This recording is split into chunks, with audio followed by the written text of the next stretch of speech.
Perkenalkan, saya Andre Christian Simatupang dari grup KA21B. Saya akan menjelaskan tentang normalisasi data. Apa itu normalisasi data? Normalisasi data merupakan sebuah teknik logical design dalam sebuah basis data yang mengelompokkan atribut dari berbagai entitas dalam suatu relasi sehingga membentuk struktur relasi yang baik, tanpa redundansi atau pengulangan data, serta bagian besar ambiguity bisa dihilangkan.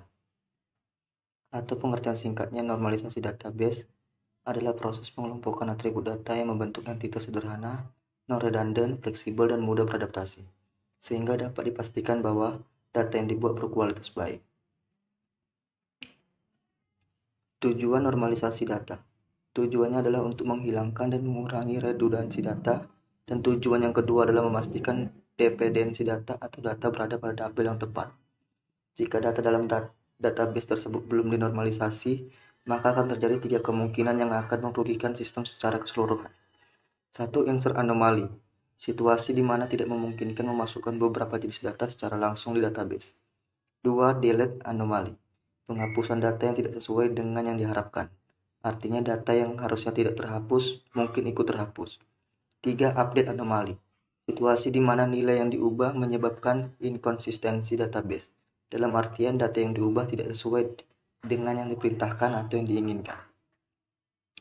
Data seperti apa yang dinormalisasikan? Tidak semua database bisa dinormalisasi.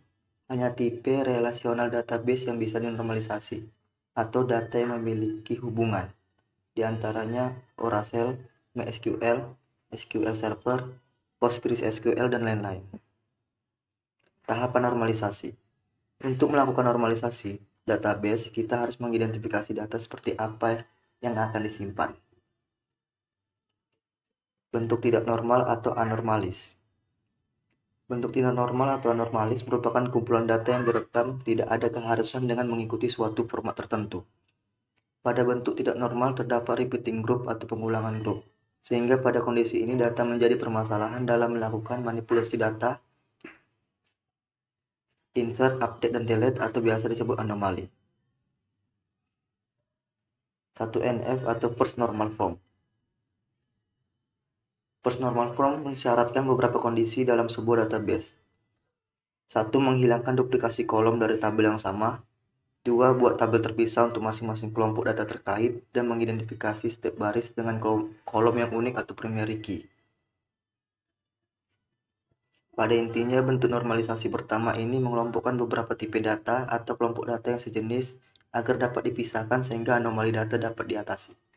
Contoh adalah ketika ingin menghapus, mengupdate, atau menambahkan data peminjam, maka kita tidak bersinggungan dengan data buku atau data penerbit, sehingga inkonsistensi data dapat mulai dijaga. 2NF atau Second Normal Form. Syarat untuk menerapkan normalisasi bentuk kedua ini adalah data telah dibentuk dalam normalisasi pertama. Fungsi dari normalisasi kedua adalah menghapus beberapa subset data yang ada pada tabel dan menempatkan mereka pada tabel terpisah. Kedua, menciptakan hubungan antara tabel baru dan tabel lama dengan menciptakan foreign key. Ketiga, tidak ada atribut dalam tabel yang secara fungsional bergantung pada kandidat key tabel tersebut. Bentuk normal kedua dengan melakukan dekomposisi tabel di atas menjadi beberapa tabel dan mencari kunci primer dari tiap-tiap tabel tersebut, dan atribut kunci haruslah unik. 3NF atau normal form. Pada normalisasi ketiga tidak diperkenankan adanya partial transitive dependency dalam sebuah tabel. Transitive dependency biasanya terjadi pada tabel hasil relasi atau kondisi di mana terdapat 3 atribut A, B, C. Kondisinya adalah A menjelaskan B dan B menjelaskan C. Maka C dikatakan sebagai transitive dependency terhadap A melalui B.